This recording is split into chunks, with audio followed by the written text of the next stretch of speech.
제20장 혁명의 새로운 거절을 향하여 1. 고난의 행군. 1938년 12월 초부터 이듬해 3월 말까지 몽강현 남패자에서 장백현 북대종자에 이르는 조선인민 혁명군 주력부대의 행군을 고난의 행군이라고 부른다.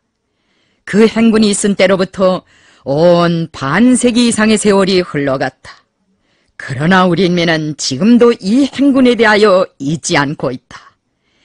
경애하는 수령 김일성 동지께서 이 행군을 통하여 이룩하신 위대한 업적과 항일유격대원들이 발휘한 불굴의 혁명정신은 우리 인민이 천추만대를 두고 따라 배워야 할 귀중한 유산으로 되고 있다. 이 절에서는 위대한 수령님께서 역사가들과 작가들에게 들려주신 고난의 행군에 대한 회고담을 편집하였다. 덕무들이 그동안 우리 당이 이룩한 혁명 전통을 재개화하고 그것을 속에 선전하는 데서 많은 일을 해놓았습니다. 작가들도 혁명 전통을 주제로 하는 교양적 가치가 큰 문학 작품들을 많이 창작하였습니다. 고난의 행군에 대한 이야기를 들려달라는 덕무들의 요청을 받은 지도 이제는 포구나 되었습니다. 그래서 이번에 좀 품을 놓고 말해주자고 합니다. 우리가 고난의 행군을 한 1938년 말 1939년 초는 항일무장투쟁 역사에서 가장 어려운 시련의 시기였습니다. 그 당시의 정세를 보면 우리가 대부대를 데리고 저국으로 나갈 형편이 못되었습니다. 엄광호와 같은 사람이 혁명의 저저기가 왔다고 공공연하게 떠들 정도로 전국은 우리한테 매우 불리했습니다. 그런 때에 대부대가 국내 진출을 단행한다는 것은 사실상 하나의 큰 모험이었습니다. 그럼에도 불구하고 우리는 대담하게 국내 진출을 위해 압록강연안으로의 행군을 단행했습니다. 왜 그렇게 했는가? 우리 혁명 앞에 닥쳐온 역경을 순경으로 전환시키기 위해서였습니다. 앉아서 걱정만 해가지고서는 문제를 풀 수 없었습니다. 물론 미령 같은 데 들어가서 배겨 있으면 한 해 겨울을 무사히 보낼 수도 있고 영양은 보존할 수 있었습니다. 그러나 그런 방법으로 현상 유지나 해가지고서야 어떻게 혁명 앞에 조성된 난국을 타개할 수 있겠습니까? 그래서 우리는 힘이 들더라도 고난의 행군을 해서 저국에 나가기로 했습니다. 혁명을 계속 앙양시키자면 그 방법밖에 없었습니다. 1938년은 서간도지구와 국내 인민들의 사기가 떨어졌던 때입니다. 해산 사건으로 해서 수많은 지하조 직원들이 잡혀가게 되자 국내 혁명운동은 시련을 겪기 시작하였습니다. 그런데다가 적들은 인민혁명군이 다 망했다고 드립다 선전에 대고 있었습니다. 망하지 않은 것을 망했다고 했지만 그런 선전이 적지 않은 사람들에게 먹혀 들어갔습니다. 적들의 선전이 가짜라는 것을 잘 아는 사람들조차도 혹시나 하는 생각을 가지지 않을 수 없을 정도로 인민들한테 굴러들어가는 것은 모두가 흉흉한 소식들 뿐이었습니다. 한다 하는 혁명가들조차도 신심을 잃고 백두산 쪽만 바라보았습니다. 선전활동을 하는 데서는 적들이 우리보다 훨씬 더 유리한 조건을 가지고 있었습니다. 그들은 막강한 선전수단을 가지고 합법적으로 선전활동을 할 수 있었습니다. 어느 날 어디에서 혁명군이 전멸되었다는 충격적인 기사를 신문에 그럴듯하게 실어 수만 부 내보내면 그 기사를 수천 수만 명이 보았습니다. 방송도 그 선전에 합세하였습니다. 우리에게 있는 선전수단이란 대내에서 발간하는 몇 정의 신문 잡지들과 선동 비라 경문 같은 것들이 고작이었습니다. 거기에 각 지방의 지하조직들에서 찍어내는 얼마간의 인쇄물이 있었을 뿐입니다. 그러나 그것마저도 비합법적인 방법으로 힘들게 배포하지 않으면 안 되었습니다. 한 장의 삐라를 뿌린 것 때문에 목숨을 내놓은 애국자들도 있었습니다. 한 배낭쯤 되는 삐라를 지고 국내에 들어가자고 해도 지하공작원들은 죽음을 각오해야만 했습니다. 혁명군이 녹아났다고 적들이 선전할 때 그것을 호의라고 까발키며 혁명군이 살아있다고 선전하는 제일 좋은 방법은 국내에 들어가서 총소리를 내는 것이었습니다. 총소리만 내면 지하조직도 많이 내올 수 있었습니다. 서간도에서 온 연락원의 말에 의하면 장백지구의 지하조직들은 대부분 파괴되었다고 하였습니다. 국내에서도 숱한 사람들이 검거되었는데 살아남은 조직원들은 어디에 가 숨었는지 연계를 지을 수 없다고 했습니다. 우리는 그런 보고들을 받고 나서 아무리 다 마사졌다고 해도 구루터기야 좀 남아있을 수 있지 않겠는가. 구루터기만 남아있으면 저직들을 다시 부활시킬 수 있을 것이다. 어쨌든 장백에 나가서 저직을 수습해 놓고 그런 다음 저국에도 나가기로 하였습니다. 그때 어떤 사람들은 마당고위에서처럼 한 해 겨울 동안 미령에 들어앉아 군정학습을 하다가 날씨가 따뜻해진 다음에 새로운 작전을 펼쳐도 되지 않는가. 엄동설안의 고생을 사서 할 필요가 있겠는가고 하였습니다. 우리는 그런 말을 따를 수 없었습니다. 국내의 반일투쟁이 준엄한 시련을 겪고 있는 때에 어떻게 앉아서 보고만 있을 수 있겠습니까? 고생이란 거야 혁명 초기부터 밥 먹듯 해온 것이니 새삼스러울 것도 없었습니다. 우리가 역사에 없는 고생을 한두 번만 해왔습니까? 국내의 반일투쟁이 시련을 겪고 있고 국내 인민들이 백두산 쪽만 쳐다보는데 조국 해방의 사명을 스스로 걸머쥐고 나선 혁명군이 팔짱을 끼고 그것을 강 건너 불보듯 할 수야 없지 않습니까? 나무 껍질을 우려먹으면서라도 조국으로 가자. 희생도 있을 수 있고 우여곡절도 있을 수 있다. 총검의 숲을 치고 가야 할 노정인데 어찌 갓난 신고가 없겠는가. 그렇더라도 발자국을 크게 찍어보자. 와집군 퉁탕하고 부딪혀보자 하는 것이 그 당시의 내 심정이었습니다. 이 상에서 말한 것이 우리가 고난의 행군을 하게 된 동기라고 할까. 통속적으로 표현하면 고난의 행군의 목적은 국내를 한 번 들었다 놓자는 것이라고 말할 수 있을 것입니다. 덕무들도 알겠지만 항일무장투쟁을 하는 기간에 어려운 행군이 여러 차례 있었습니다. 1932년 가을에 우리가 부대를 이끌고 안도에서 왕청으로 갈 때의 행군도 어려운 행군이었고 1차 북만운정을 갔다가 간도로 돌아올 때의 행군도 어려운 행군이었으며 1937년 초봄의 무성원정도 어려운 원정이었습니다. 그런데 몽강현 남패자로부터 장백현 북대종자에 이르는 행군은 행군 기간으로 보나 그 간고성으로 보나 정례 행군들과는 대비도 할 수 없는 간관 행군이었습니다. 행군 기간이 100여일이나 되기 때문에 이 행군은 100일 행군이라고도 불리우고 있습니다. 기간을 보면 사실 110여일이나 되는 행군이었습니다. 고생이 너무도 막심했기 때문에 그 행군을 가리켜 고난의 행군이라고 명명했습니다. 나는 지난날 행군에 대해서 쓴 글들을 많이 보았습니다.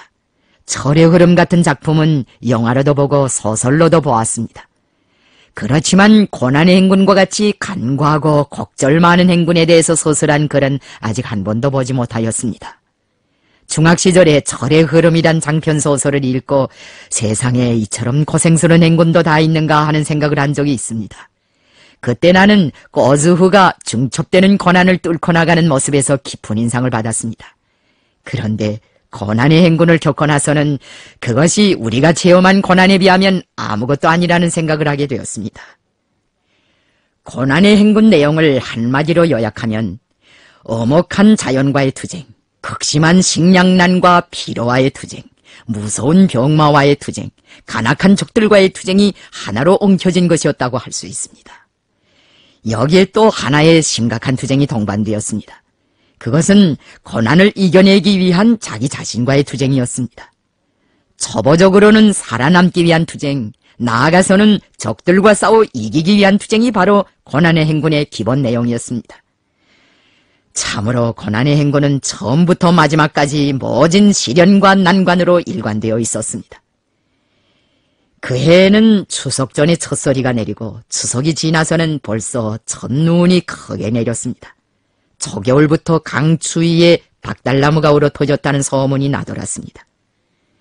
여기에 식량난과 쫄라병까지 겹치고 쉬지도 자지도 못하면서 하루에도 몇 차례씩 적들과 싸움을 벌여야 했으니 그 고생이란 참으로 이루히 아릴 수 없는 것이었습니다.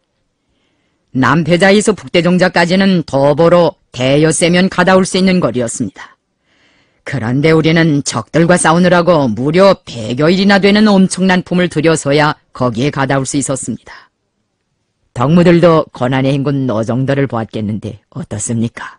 그 행군노들이 여간 복잡하지 않을 것입니다. 고난의 행군은 육체적인 부담이나 고통으로 보아도 정전의 원정들과는 대비도 할 수 없는 거창한 행군이었습니다. 그러면 고난의 행군이 어떻게 되어 조선인민혁명군의 활동 역사에서 요례없이 어려운 행군으로 되었는가 하는 것입니다. 그 원인은 다른 데 있는 것이 아닙니다. 적들의 끊임없는 추격과 포위 속에서 행군이 진행된 데 있습니다. 그 추격과 포위가 얼마나 집요했는가 하는 것은 아마 덕무들도 상상조차 못할 것입니다. 일본 제국주의자들은 우리 주력 부대에 터벌 경량을 총집중하였습니다. 일군은 다 넣고 얼마 없다. 남은 것은 김일성 부대뿐이다. 전 역량을 다 동원하여 김일성 부대 터벌에 집중하라고 떠들어대면서 야단법석을 하였습니다. 적들은 통신수단으로 비둘기까지 날리면서 싸움에 열을 올렸습니다. 적들의 전설이 어떤 전설이었는가? 혁명군을 쉬지도 못하게 하고 먹지도 못하게 하고 자지도 못하게 하는 것이었습니다. 이런 전설을 가지고 수백 명씩 막 들이밀었는데 하루 20번 이상 전투를 한 날도 있었습니다. 우리가 그때 다른 원정 행군을 떠날 때처럼 슬그머니 남패자를 출발했더라면 그처럼 심한 고생을 하지는 않았을 것입니다. 그러나 우리는 적들 몰래 조용히 행군을 시작할 수가 없었습니다. 우리는 행군 벽두부터 총소리를 내지 않으면 안 되었습니다. 행군에 필요한 식량을 마련하자고 해도 싸움을 해야 했습니다. 그래서 미령을 뜨자마자 인차 집단 부락을 하나 쳤습니다. 적들은 그 총소리를 들은 다음부터 우리의 꼬리를 물고 늘어졌습니다. 이방면군이 어느 쪽으로 간다는 것을 알게 되었는데 적들이 우리를 가만 내버려 둘 리가 없었습니다. 남패자 미령을 포위하고 있던 적들은 인차 추격을 시작했습니다. 기동이 대단히 빨랐습니다. 우리가 50리가량 강행군을 한 다음 밥을 해먹자고 하는데 어느새 적들이 덮쳐들었습니다. 그러니 밥 해먹을 재간이 있습니까? 아쉬운 대로 젖은 쌀을 배낭 속에 꿍져넣지 않으면 안 되었습니다. 그런 경우를 한두 번만 당하지 않았습니다. 싸움이 없는 단순한 행군이라면 뭘 그다지나 속이 탔겠습니까? 추격과 포위가 계속되고 그런 정황 속에서 싸움을 노상하게 되니까 겁절 힘들었던 것입니다. 행군의 가장 큰 간고성은 바로 거기에 있었습니다. 그 시기 우리가 겪은 또 하나의 커다란 시련은 식량난이었습니다. 우리가 고난의 행군 때 식량난을 겪은 데는 여러 가지 원인이 있었습니다. 우리는 원래 1938년 가을에 한 해 겨울 동안 먹을 수 있는 식량을 충분히 마련해 놓았습니다. 그런데 남패자에서 회의를 하는 동안 많은 양의 식량을 소비하였습니다. 나머지 식량은 먼저 떠나는 부대들이 담당 지역으로 갈 때 그들에게 모두 나누어 주었습니다. 추운 겨울이어서 산나물이나 풀잎 따위의 신세도 질 수 없었습니다. 적들이 좀 덜 갈게면 산짐승을 잡아서 생고기로라도 끼니를 잊겠는데 총소리를 내는 것이 재미가 적어서 그럴 수도 없었습니다. 단 한 번만은 내가 곰사냥을 허락한 적이 있습니다. 500명이 구세 먹은 큰 나무 안에서 잠자는 곰을 발견했는데 제발 한방 갈기게 해달라고 하기 때문에 적정이 있는지 없는지 알아보고 단방에 잡을 자신이 있으면 쏘라고 했습니다. 그는 단발 명중으로 황소만치나 큰 곰을 잡았습니다. 행군 초기에 우리 대원들은 하루 2끼씩 죽을 쏘아 먹었습니다. 그러나 식량 예비가 얼마 남지 않게 되자 인차 식사 끼수를 하루 한 끼로 줄이었습니다. 나중에는 그 한 끼마저 먹지 못하고 생눈을 먹었습니다. 아무것도 먹지 못하게 되니 눈이 잘 보이지 않았습니다. 행군을 하자고 자리에서 일어나면 눈앞이 가물거리고 발을 내디딜 수가 없었습니다. 그러기에 나는 해방 후 간부들을 만날 때마다 사람이 배고픈 고생을 좀 해보아야 쌀이 귀한 것도 알고 농민이 귀중한 것도 안다. 굶어보지 않은 사람은 혁명을 안다고 말할 수 없다고 했습니다. 하루는 500명이 내 허락을 받고 칠도그치기에 내려가서 목재소를 치고 여러 필의 말을 끌어온 적이 있습니다. 식량이 거덜난 때라 우리는 말고기로 끼니를 애우기로 하였습니다. 적들의 포위 속에 있는 때여서 말고기를 굽지도 못하고 소금도 없이 날 것으로 먹었는데 두 번째 끼부터는 메스꺼워서 먹구멍으로 넘길 수가 없었습니다. 날 것으로 고기를 먹다 보니 설사가 나서 굶을 때보다 더 고통스러웠습니다. 대원들은 설사로 고생을 하면서도 말고기를 그냥 먹었습니다. 먹을 것이 그것밖에 없으니 다른 도리가 없었습니다. 그러나 4 내지 5일이 지나서는 그 온 말고기마저 다 떨어졌습니다. 항일혁명 투사들 가운데 키가 작은 사람이 많은 것은 한창 먹어야 할 나이에 필요한 영양을 제대로 섭취하지 못하고 고생을 많이 한 데도 있습니다.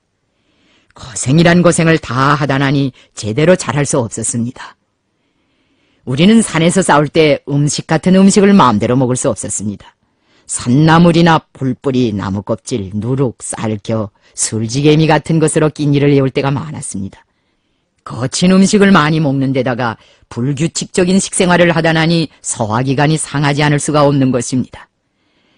카스트로가 우리나라에 왔을 때 나보고 항일무장 투쟁 시기 식량은 어떻게 해결했고 피복은 어떻게 해결했으며 잠자리는 어떻게 해결했는가, 그리고 영하 40도나 되는 혹한은 어떻게 이겨냈는가고 물은 일이 있습니다. 그래서 나는 고난의 행군 때 식량 고생을 하던 일과 혹한 때문에 고통받던 일에 대해서도 말해 주었습니다. 카스트로가 그 말을 듣고 몹시 탄복하였습니다. 그가 유격전을 할 때 아마 우리와 같은 고생은 하지 못한 것 같습니다. 쿠바는 중국 동북지방이나 우리나라와는 달리 기후가 매우 더운 나라입니다. 그리고 먹을 것도 많습니다. 나는 산에서 싸울 때 전우들을 배불리 먹이지 못하고 시집장가를 갈 나이에 시집장가도 보내지 못하고 고생시키는 것이 제일 가슴 아팠습니다. 내가 지금 여기서 고난의 행군의 간고성에 대하여 아무리 이야기해준다 해도 체험자가 아닌 동무들로서는 그 고난의 실상을 다 헤아리기 어려울 것입니다. 행군의 간고성에 대해서는 노정을 따라가면서 더 이야기해봅시다. 적들은 처음부터 맹공장추 전술을 썼습니다. 사납게 공격하고 검질기게 추격한다는 뜻입니다. 이를테면 맹렬한 공격에다가 찌꺼진 추격을 배합한 전술이었습니다. 적들의 공격과 추격이 얼마나 집요했던지 우리는 그때 밥을 해먹을 사이도 없어 생쌀을 씹어 먹으면서 행군하였습니다. 맹공장추 전술에서 기본은 진드기처럼 검질기게 달라붙어 상대를 못살게 구는 단위 전술이었습니다. 일본말로 진드기를 단위라고 합니다. 단위 전술은 토벌대를 여소마다에 미리 배치해놓고 있다가 유격대가 나타나면 치고 또 일단 발견한 유격대는 꼬리를 물고 끝까지 따라가며 소멸한다는 전술입니다. 그 전술은 유격대가 쉬지도 자지도 먹지도 못하고 줄창 쫓겨다니며 얻어맞다가 기진맥진해서 녹아나게 하기 위하여 고안해낸 것이었습니다. 적들은 서로 교대하면서 얼마든지 쉴 수 있었지만 유격대는 쉴 짬도 먹을 짬도 없이 계속 싸워야 하기 때문에 그 간고성이란 이로 헤아릴 수 없었습니다. 옛 병서에 우세한 적의 교대식 장거리 추격전에 걸려들면 반드시 패하는 법이니 그런 궁지에 빠져들지 않게 하는 장수가 싸움을 잘하는 장수라고 쓴 대목이 있습니다. 말하자면 그런 함정에 빠져들면 영 빼는 수가 없다는 소리입니다. 그런데 우리가 그런 함정 속에 빠져들었습니다. 적들이 4초에서 진드기처럼 달라붙어 떨어질 줄 모르는데 정말 야단이었습니다. 우리는 깊숙이 빠져들어간 함정에서 빠져나올 묘수를 찾아내야 하였습니다. 그래서 궁리해낸 것이 가을지자 전법이었습니다. 나는 연대장들을 불러다 놓고 이제부터 행군로를 가을지자 모양으로 잡아나가자. 그리고 구빈도리마다에 되돌아 앉아 지키고 있다가 적이 나타나면 기관총으로 적들을 쳐갈기자. 그래야 일본 단위를 떼버릴 수 있다고 하였습니다. 가을지자 전법은 눈이 몇 길씩 쌓인 만주 산지에서 뒤따라오는 적들을 타격하는 데 가장 적합한 전법입니다. 그해 겨울은 특별히 눈이 많이 내려서 앞사람이 눈을 다지며 길을 내야만 행군할 수 있었습니다. 눈이 얼마나 많이 쌓였던지 아무리 건강한 대원들도 50 내지 60m만 가면 맥이 진해서 주저앉곤 했습니다. 어떤 곳에서는 눈이 너무 깊어서 몸을 굴려 다져가며 길을 냈고 어떤 데는 굴을 파고 지나갔습니다. 눈이 너무 깊은 데서는 대원들이 다리에 감고 있던 각반을 풀어서 한 줄로 이은 다음 모두가 그것을 잡고 행군하게 하였습니다. 그래야 낙오자가 생기는 것을 방지할 수 있었습니다. 적들은 어차피 우리가 낸 가을지자 길을 절절 따라오는 수밖에 없었습니다. 어종읍은 행군 정대의 맨 뒤에서 가을지자 모양으로 길이 꺾이는 대목마다 기관총을 휴대한 2 내지 3명의 전투 소저를 매복시켰다가 적을 때리게 하였습니다. 그리고는 적들이 죽은 놈의 시체를 처리하는 사이에 매복 타격저들을 이동시켰다가 적들이 다가오면 다시금 같은 방법으로 소멸하곤 하였습니다. 적들은 우리가 낸 애통길을 따라왔기 때문에 매번 얻어맞는 신세를 면할 수 없었습니다. 그리고 줄곧 피동에 빠져 무리죽음을 당하지 않을 수 없었습니다. 그 대신 우리는 주도권을 쥐고 적들에게 연속 강타를 먹일 수 있었습니다.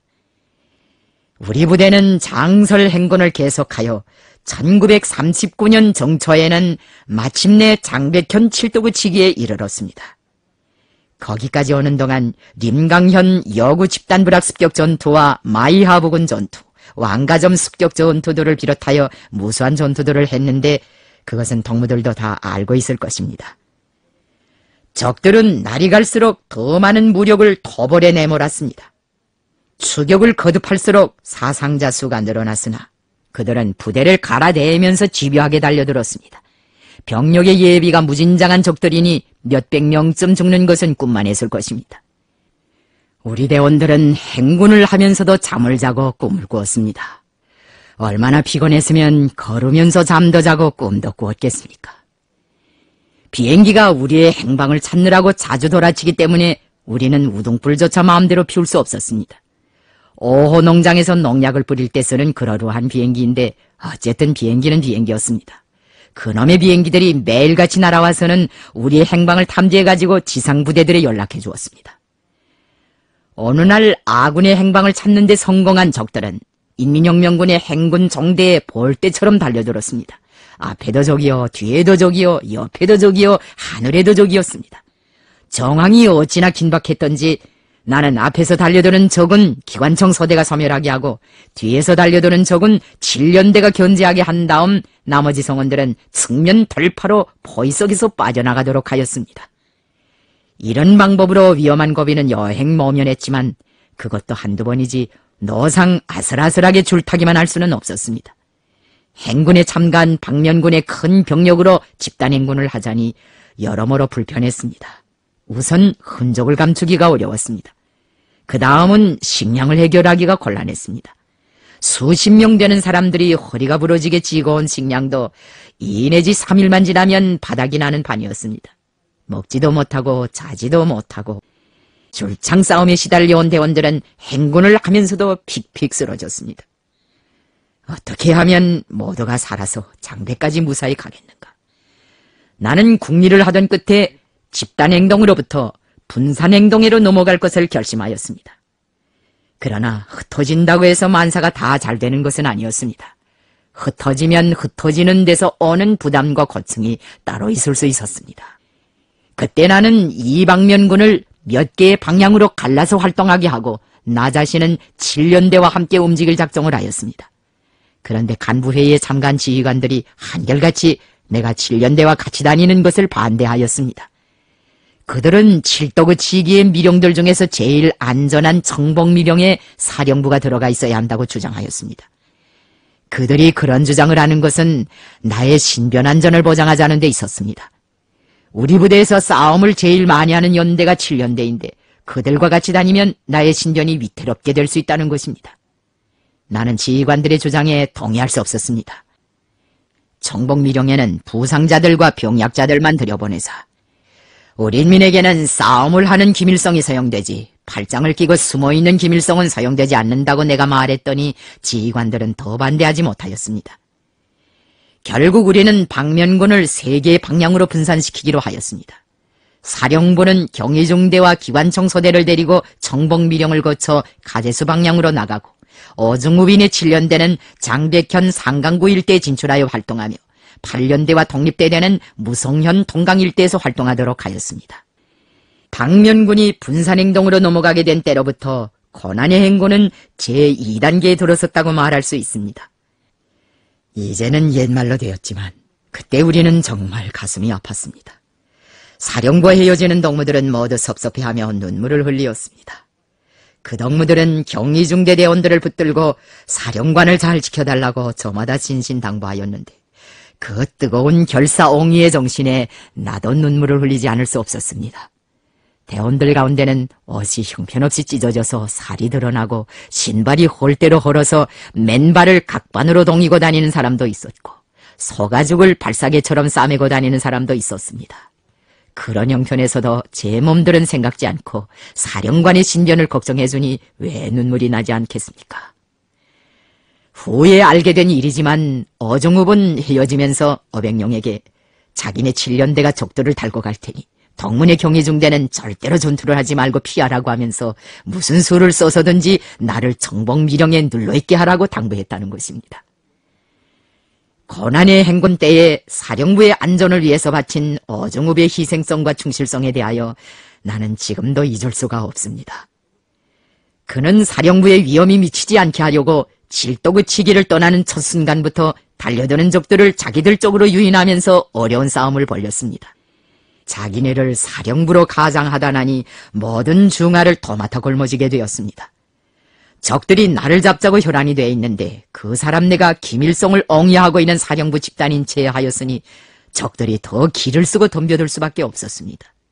어종읍인의 연대는 그때 한 주일 남아 나달 구경도 못하고 적을 끌고 다니며 쉴 새 없이 싸움을 했다고 합니다. 그 사람이 홍두산 전투 때에도 멀리서부터 총소리를 듣고 달려와 사령부를 잘 보여하였습니다. 덕분에 우리는 적들의 성화를 덜 받았습니다. 사령부에 집중되었던 적의 역량이 분산되었기 때문입니다. 그런데 식량난만은 어쩔 수 없었습니다. 우리는 굶으면서 청봉 방향으로 행군했습니다. 청봉에는 우리가 후방성원들을 보내서 감자를 심어놓은 것이 있었습니다.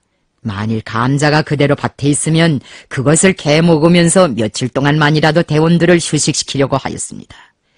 그때 우리는 먹을 것이 없어서 굶어 죽을 뻔하였습니다. 우리는 청봉 부근에서 난데없는 저밭을 발견하였습니다. 주변의 지형지물을 살펴보니 범에 우리가 신태자 미령으로 가면서 씨부침을 한 저밭이었습니다.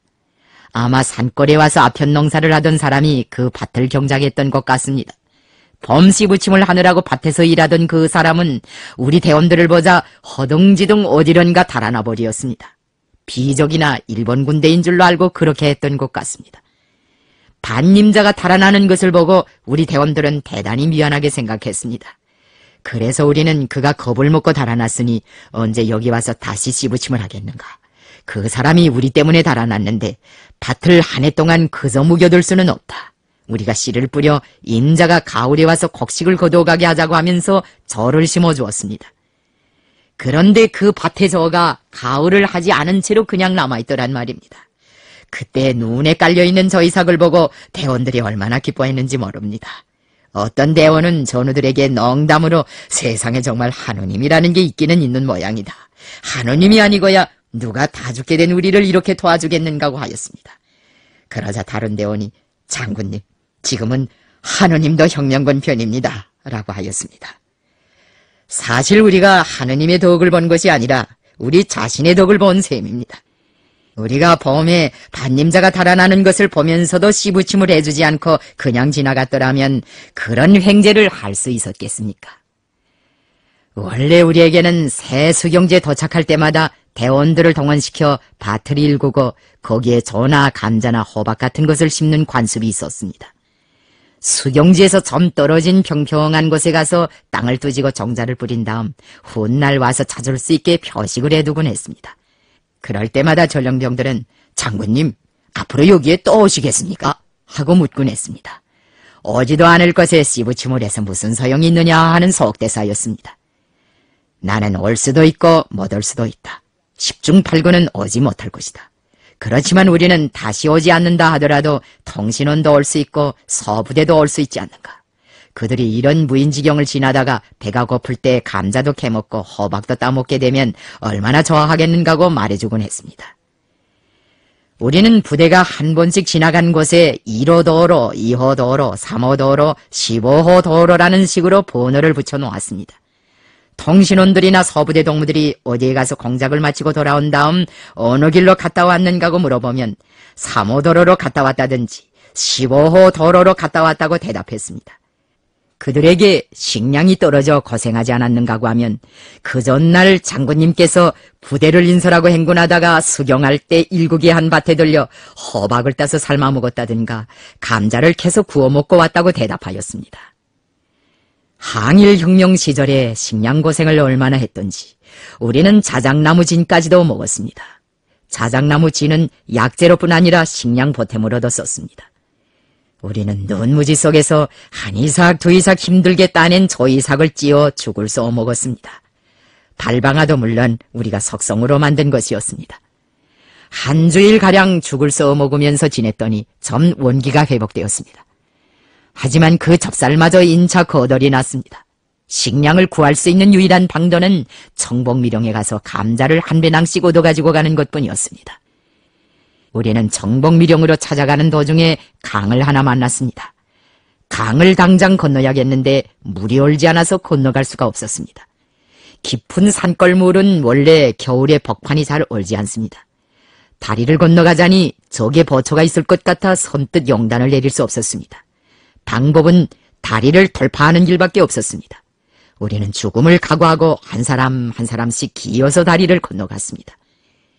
우리 일행이 다리를 건너서자 적들이 인차 우리를 추격해왔습니다.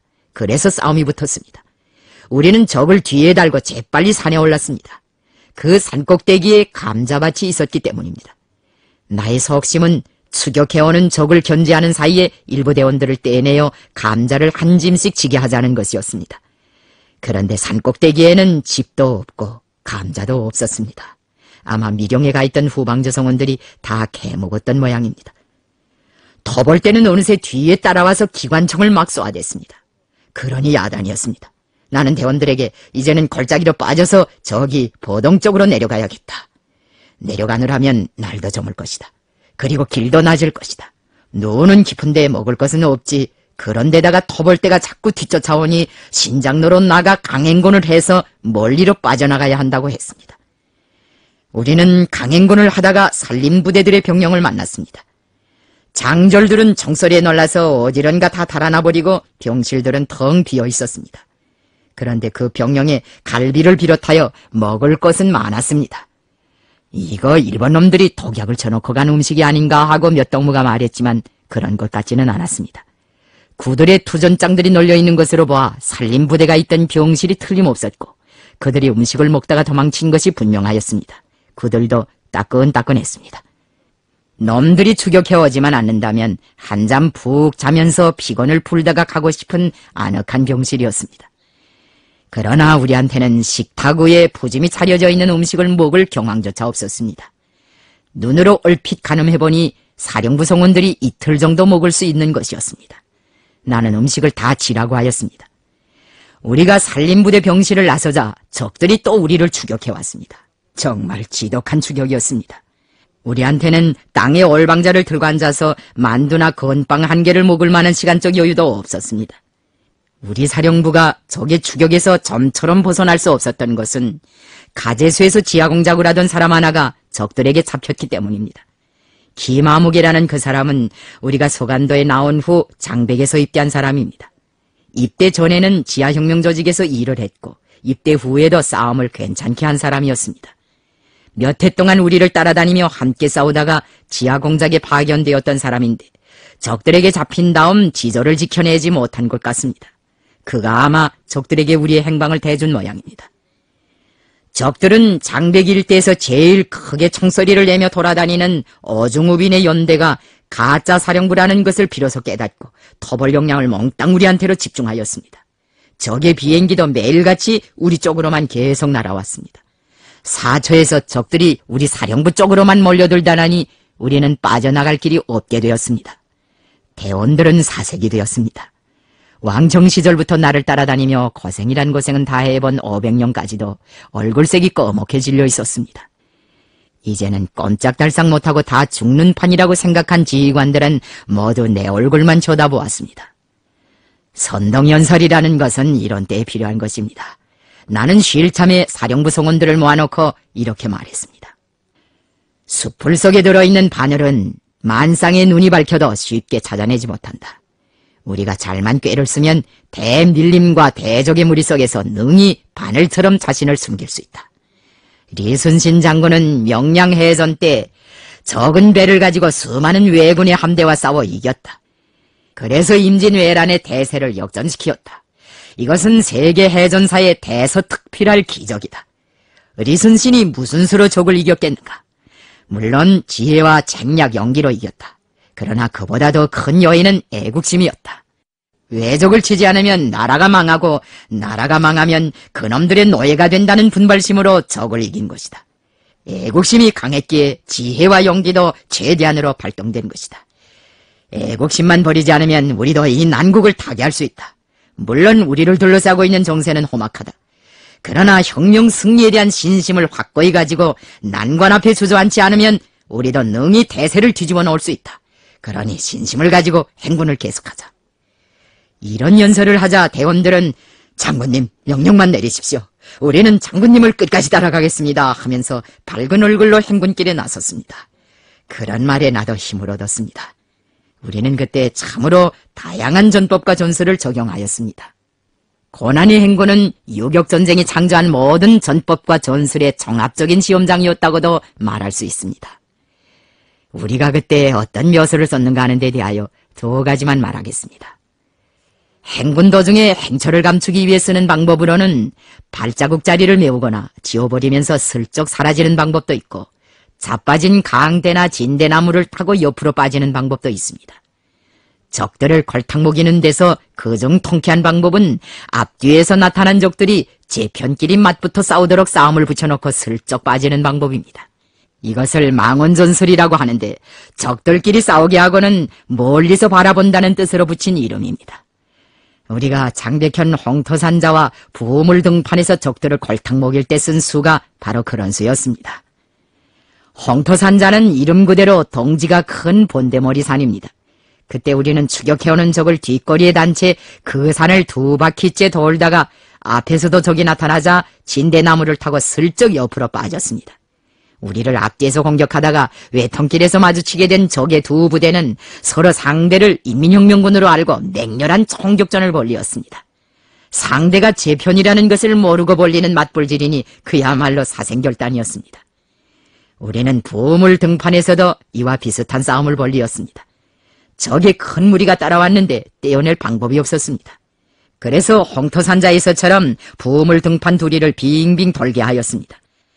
한 2바퀴 돌았을 때 새로운 토벌대의 무리가 나타나서 우리와 우리를 뒤따르던 벌레 적들짬에 끼어들었습니다.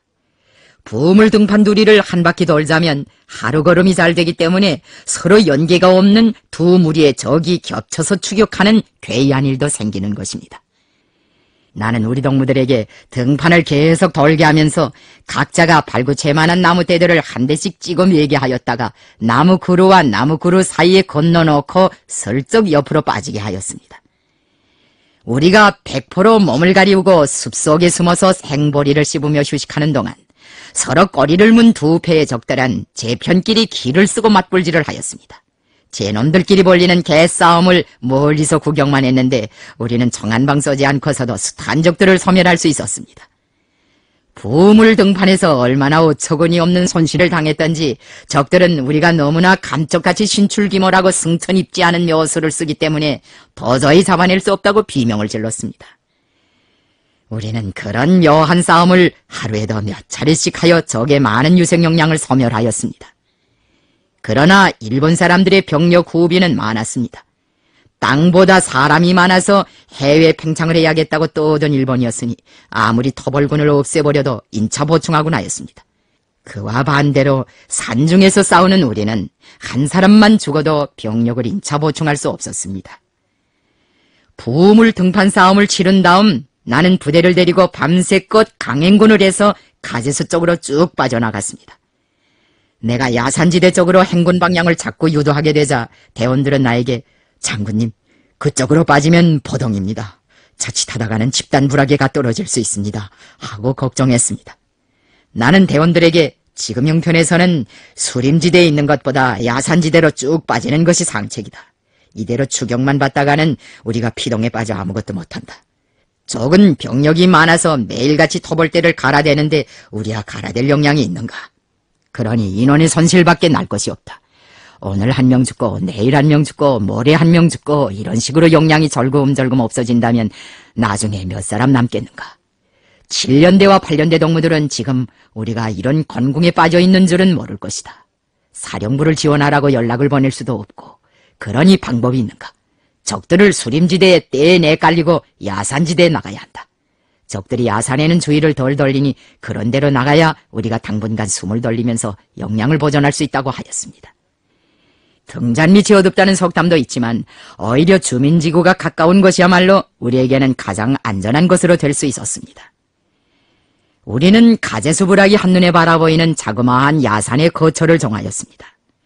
키가 한길 반쯤 되는 소나무와 가둑나무들이 꽉 들어선 소담한 야산이었습니다.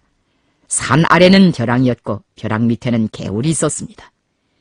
가제수부락에서 개가 짖으면 그 야산에서도 다 들리었습니다. 가제수를 물방앗간 동네라고도 불렀습니다. 우리는 날이 어두워지면 천막을 치고 날 새벽이 되면 천막을 거두어 짐을 끓여놓고 전투 준비를 갖춘 상태에서 휴식도 하고 학습도 하였습니다. 남태자를 떠난 이후 천막을 치고 지내기는 처음이었습니다. 우리는 거기서 얼마간 피로를 풀었습니다. 나는 사령부 성원들과 마주 앉아 앞으로의 활동 방향과 전설적 문제들에 대해서 무시로 토론하였습니다. 음력 서울이나 지나고 날씨가 따뜻해지면 사방에 널려있는 부대들을 불러 도처에서 적들을 답새기고 파괴된 조직들도 복구하면서 국경연안과 저국으로 나가자는 것이 우리의 계획이었습니다. 그런데 식량이 거덜나서 야단이었습니다. 당장 굶어 죽을 지경이 되었는데 우리에게는 한 대밖에 쌀도 없었습니다. 나는 경희중대 정치지도원 리봉록을 가제수 마을에 내려보냈습니다. 가제수 부락에는 기밀동무가 끓여놓은 지하조직이 살아있었습니다. 안무엇이라는 지하조직원도 그 부락에서 살았습니다. 그는 우리와 남다른 인연을 맺고 있던 농민이었습니다. 그의 아버지가 산림대에 납치되어 갔을 때 그 산림대의 두령에게 내가 직접 편지를 써서 빼내오게 한 일이 있습니다. 두령은 전날 우리한테 턱턱이 신세를 진 적이 있는 사람이었기 때문에 나의 편지를 받자마자 그 농민의 아버지를 집으로 돌려보냈다고 합니다. 그 농민은 기밀의 영향 밑에서 혁명사업을 도왔던 사람이었는데 그런 일이 있은 후 인차 지하조직원이 되었습니다. 나는 리봉록에게 가제수에 가면 물방앗간 주인을 만나고 안무엇이라는 농민과도 연계를 취해보라고 하였습니다. 리봉록은 산에서 내려가자 우선 물방앗간부터 찾아가 보았습니다.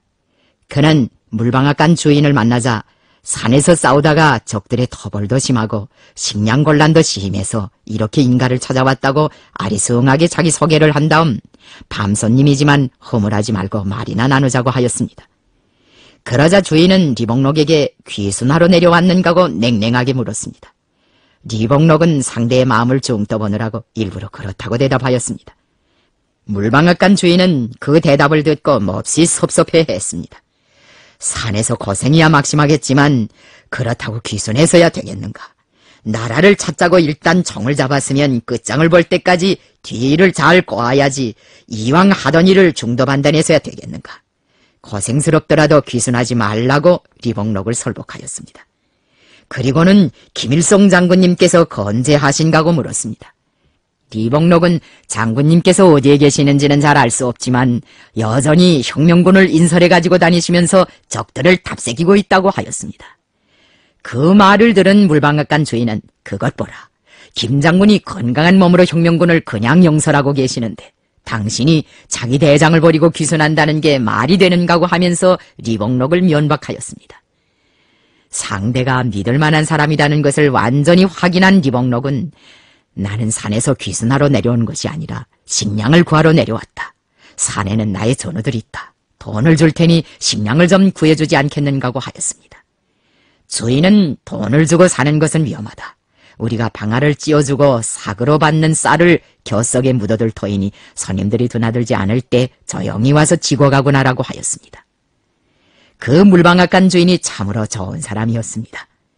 리봉록은 가제수 마을에 내려가서 식량 공작을 하는 과정에 물방앗간 주인이 저국 황복회원이라는 것을 알게 되었습니다. 그 사람은 안무엇이라는 농민과도 친한 사이였습니다. 해산 사건 이후에도 가제수 조직이 그냥 파괴되지 않고 살아있은 것은 우리 공작원들이 조직관계를 철저히 비밀에 묻어두었기 때문입니다. 나는 그때 물방앗간 주인에 대한 말을 듣고 마음속으로 됐다. 우리에 대한 인민들의 지지는 변함이 없다. 인민들의 지지를 받는 한 우리는 이긴다. 이제는 길이 열렸다는 생각을 했습니다. 물방앗간 주인은 식량을 짊어지고 우리와 함께 고난의 행군에 참가한 셈입니다. 그 사람이 식량을 해결해주지 않았더라면 우리는 장기나 꼬니를 두면서 앞으로의 행동 방향을 배포유하게 설계할 엄두도 못 내었을 것입니다. 10중 8구는 아마 굶어 죽었을 것입니다. 물방앗간 주인뿐 아니라 온 가제스 사람들이 우리를 도와나섰습니다.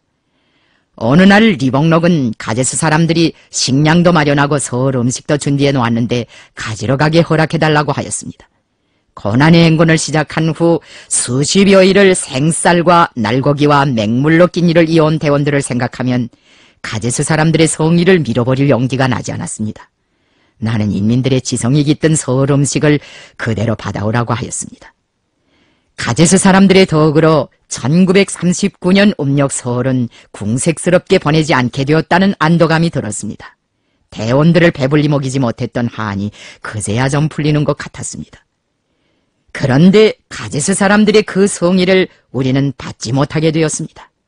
바로 그때 리복록이랑 함께 마을로 내려갔던 리허림이 그만 도주해버렸기 때문입니다. 리복록은 빈몸으로 돌아와서 리허림이 도주하는 바람에 식량이고 뭐고 다 내깔리고 왔다고 보고하였습니다. 사령부 경위대원들 중에서 도주자가 나온 것은 그때가 처음이었습니다. 그전에는 행군이 아무리 간거해도 우리를 버리고 달아나는 변절자가 없었습니다. 그렇지만 고난의 행군 때에는 우리 대내에서 도주자가 4명이나 나타났습니다. 전에는 달아나지 않던 사람들이 왜 달아났는가 하면 무서운 고난을 더는 이겨낼 수 없었기 때문입니다. 리허림은 유격대 생활을 오래 하지 않았지만 나의 사랑을 많이 받아온 사람이었습니다. 우리는 그를 조선에서 온 대원이라고 해서 좀 표가 날 정도로 사랑해 주었습니다. 그는 일본말을 잘했습니다. 그래서 적정을 여야 할 필요가 있으면 그에게 과업을 주곤 했습니다. 그러면 그가 한두 명의 대원을 데리고 전주대에 올라가 적들의 전화를 도청하곤 했습니다. 건장하고 유식해서 지휘관감으로 점을 찍어두고 있었는데 형령이 다 망하는 것으로 지레짐작하고 꽁무니를 뺐던 모양입니다. 리허림이 변절하는 바람에 우리는 아주 위태롭게 되었습니다. 한시 앞이 거처를 옮기고 안전대책을 세우지 않으면 안 되었습니다. 우리는 가제소 마을 뒷산을 떠나 무연한 볼판을 백일행군으로 돌파하려고 결심했습니다. 이제부터는 적들이 오건 말건 내쳐 걸으라고 했습니다. 적이 대부대 용량으로 공격해올 때 분산활동으로 넘어가는 것은 유격 전술의 일반적 원칙입니다. 우리는 고난의 행군 때에도 그 원칙에 충실하였습니다. 그 덕으로 적들의 토벌 용량을 어느 정도 분산시킬 수 있었습니다. 그러나 분산활동을 하는 과정에 역량이 얼마 안 되었던 우리 사령부는 자체의 전망을 판가름하는 어려운 고비에 여러 번 부닥치었습니다. 왜 그렇게 되었는가? 적들이 우리가 사령부라는 것을 알고 총력을 집중했기 때문입니다. 이런 교훈이 있었기 때문에 우리는 북대종자에서 고난의 행군을 정화할 때 전술 문제를 가지고 많은 논의를 하였습니다. 나는 분산활동이 대부대 공격에 대처하는 유격전의 한계 전술이기는 하지만 그것을 천편일률식으로 적용해서는 안 된다는 데 대하여 강조하였습니다. 다른 지휘관들도 사령부가 대부대의 후원이 없이 단독으로 분산활동을 하는 것과 같은 모험은 2번 다시 되풀이하지 말아야 한다고 역설하였습니다. 나는 고난의 행군을 정화하면서 아무리 원칙에 맞는 전술이라고 해도 그것을 적용하는 데서는 교절을 범하지 말아야 한다는 진리를 뼈에 사무치게 느끼었습니다. 우리가 백일행군을 방금 시작했을 때 도주자가 또 생기었습니다. 리교관이라고 왕동님이 보낸 북경대학 졸업생인지 뭔지 아는 사람이 뛰고 중국인 대원이 대오를 벌이고 달아났습니다. 그런데다가 대열에는 부상자가 여러 명 있었습니다. 이래저래 사람이 얼마 남지 않았습니다. 역량이 조금만 더 줄어든다면 보초교대도 못하게 될 판이었습니다. 500명은 행군 명령이 떨어지자 나보고 장군님, 우리가 행군을 시작하면 포대에서 철알이 우박같이 날아오겠는데 어떻게 저 벌판을 돌파하겠습니까? 하고 물었습니다. 나는 어떻게 하긴 어떻게 하겠는가. 앞뒤에 기관총을 한 정씩 세우고 적이 앞으로 오면 앞에서 쏘고 뒤에서 오면 뒤로 쏘면서 강자로 행군해야지 별 수가 있는가고 하였습니다. 가제수의 적들은 포대에서 우리를 빤히 내려다보면서도 감히 건드리지 못하였습니다. 주력은 토벌에 참가하느라고 산에 다 가있고 불악에는 역량이 얼마 없는 데다가 우리의 기세에 압도되다나니 덤벼들 엄두를 내지 못한 것 같습니다. 우리는 아무런 방해도 받지 않고 대낮에 벌판을 뻗어시 지나 수림지대까지 갈 수 있었습니다. 거기서 밥도 해먹고 잠시 휴식도 하였습니다. 이런 경우를 두고 아마 천행이라고 하는 것 같습니다. 벌판을 무난히 통과하고 나니 우리 자신도 좀 어리둥절해지지 않을 수 없었습니다. 적들이 꼭 불질을 하리라고 생각했는데 불질은커녕 재채기 소리도 내지 않고 포대에서 우리를 빤히 내려다보기만 했으니 왜 어리둥절해지지 않겠습니까? 요격투쟁을 하느라면 이런 경우를 가끔 당하게 됩니다. 벌판을 무사히 통과한 대원들은 또다시 하느님이 혁명군 편을 들어주었다고 하면서 기뻐했습니다. 사람이 막다른 골목에 다다랐을 때 너 죽고 나 죽고 결판을 내자. 죽으면 한 번 죽지 두 번 죽겠는가 하는 배짱을 가지고 무슨 일이든지 대담하게 냅다 밀면 극복 못할 난관이란 있을 수 없습니다. 우리가 수림지대에서 벗어나 다시 행군을 하고 있을 때 적들이 우리의 뒤에 나타났다는 보고가 들어왔습니다. 아마 대열에서 도주한 자들이 우리 행군 방향을 대주면서 김일성이 지금 대부대는 다 떼내 깔리고 몇십 명만 데리고 다닌다. 그러니까 인제는 지킬 수 있다고 귀띔질한 모양이었습니다. 얼마 후에는 우리의 앞에 적들이 나타났다는 전방 척후들의 보고가 또 날아들어왔습니다. 적이 뒤에도 있고 앞에도 있다면 그것은 야단이었습니다. 어백룡은 또다시 내 얼굴을 보면서 장군님, 이제는 우리가 사령부라는 것도 다 들장난 것 같은데 어떻게 하랍니까? 하고 물었습니다. 나는 그에게 사생결단을 하는 것밖에야 다른 길이 있는가? 앞에서 오는 놈들은 우리를 생판 모르는 놈들이고 우리와 저하는 것도 모르고 마음 놓고 오는 놈들이다. 뒤에서 따라오는 놈들은 우리 역량이 얼마나 되고 우리가 얼마만큼 피곤한 상태에 있는가 하는 것까지 다 알고 있다. 때문에 그놈들과 본격적인 대항전을 하기는 곤란하다. 그러니까 다른 도리가 없다. 한 개 분대쯤 되는 인원을 떼서 뒤에 있는 놈들을 견제하게 하고 기본 역량은 우리에 대해서 아무것도 모르고 마주오는 앞에 놈들을 지켜버려야 한다. 그래야 포위를 돌파할 수 있다고 하였습니다. 뒤에서 우리를 추격하는 것은 일본군 터벌대였지만 앞에서 우리를 위협하는 것은 만주국 군대였습니다. 만주국 군대는 우리 부대와 맞서는 것을 두려워하였습니다. 그런즉 약한 거리는 앞에 있었습니다. 나는 어백룡에게 부대를 데리고 앞을 돌파하라. 약한 거리를 답새겨서 조금만 주춤거리면 숨 돌릴 틈을 주지 말고 돌격해서 적들의 병영까지 따라가 혼살을 내주라고 하였습니다. 어백룡은 대열 앞에다가 기관총을 걸고 적들을 한바탕 적친 다음 나팔을 불면서 돌격을 들이댔습니다. 만주국 군대는 수십 명의 사상자를 내게 되자 우리가 굉장한 대부대인 줄로 알고 지고 있던 배낭이며 짐짝들을 다 내던지고 퇴각하였습니다. 우리는 적들이 던지고 간 배낭들에서 먹을 것들을 걷어서 걸머쥐고 꿰진 신발까지 갈아 신고 대통로가 있는 데까지 적들을 쫓아갔습니다. 이렇게 되어 우리는 적들의 추격에서 벗어나 도리어 적들을 추격하는 주동적인 위치를 차지하게 되었습니다. 이때부터 우리는 전술을 달리하기 시작했습니다. 말하자면 적들을 따돌리는 전술로부터 선선을 써서 적들을 답새기는 주동적인 공격 전술로 넘어갔습니다. 묘수를 써서 적들을 이리저리 피해 다니는 전술만으로서는 대오를 구출할 수 없었습니다. 병서들에도 강한 적의 예봉은 피하고 교란하여 피롭게 만들며 적이 동요하면 드센 공격을 들이대고 적이 퇴각하면 맹렬히 추격하며 강한 적을 약한 적으로 아군의 역경을 순경으로 만드는 것이 상등의 영병법이라고 했습니다. 우리는 이런 전술을 광범하게 활용하여 고난행군 때에도 어려운 고비들을 수없이 이겨내고 피동에서 벗어나 주동을 장악하곤 하였습니다. 나는 집단부락을 하나 들이쳐서 적들을 피동에 몰아넣는 한편 식량을 해결하기로 결심하였습니다. 음력설이 오늘 내일 하던 때여서 여러 달째 주림에 시달려온 대원들을 배불리 먹이고 싶은 생각도 간절했습니다. 이렇게 되어 조직한 전투가 바로 13도만 집단부락 습격 전투입니다. 우리는 전투에 앞서 적들의 전화를 도청했습니다. 12독으로 철수해간 위만군 장교가 림강현에 있는 자기 상관에게 거는 전화였습니다. 그는 보고하기를 김일성 부대와 우연히 맞다들었는데 어떻게나 공격을 드세게 하는지 견뎌내지 못하고 퇴각하여 12도구에 와있다. 차후 행동에 대한 지시를 바란다고 하였습니다. 그 장교는 이후 집단부락에도 전화를 걸어 빨치산이 습격해올 수 있으니 주의하라고 경고했습니다. 우리는 그 정보자료에 기초하여 가까이에 있는 적을 치고 연이어 다른 부락도 하나 더 쳐서 많은 식량과 식료품을 넣어가였습니다. 식료품 중에는 적들이 먹으려고 준비해놓은 겨주도 있었습니다.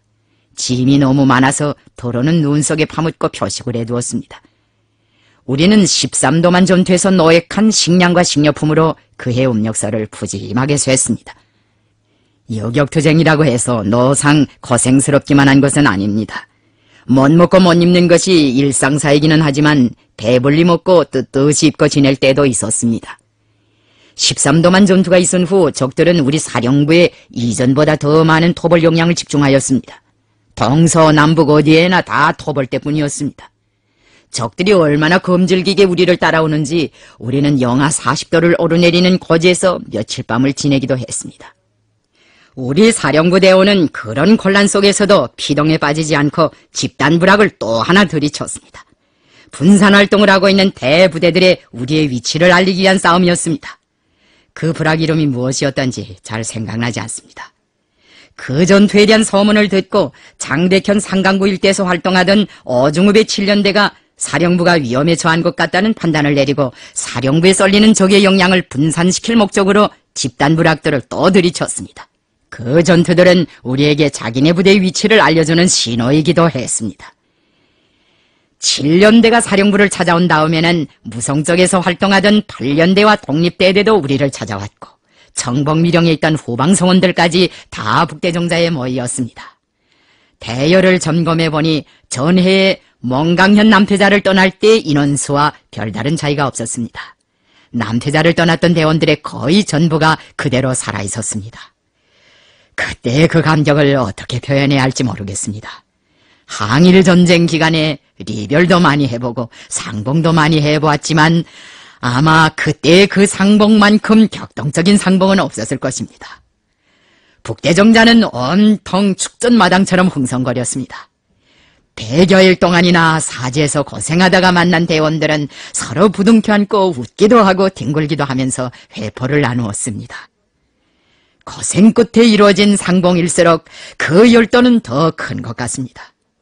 동지가 얼마나 귀중한가를 알려면 서로 헤어져 있어도 보아야 합니다. 피를 나눈 동지들이 서로 리별도 하고 상봉도 하는 과정에 동지에는 더 건거해지고 열렬해지는 법입니다. 이런 동지에는 어떤 풍파가 닥쳐와도 쉽사리 깨지지 않습니다. 고난의 행군은 부대의 이동을 위한 단순한 행군이 아니었습니다. 그것은 원군 하나의 전역과 맞먹는 규모가 큰 군사작전이었습니다. 항일무장투쟁의 축도였다고도 말할 수 있습니다.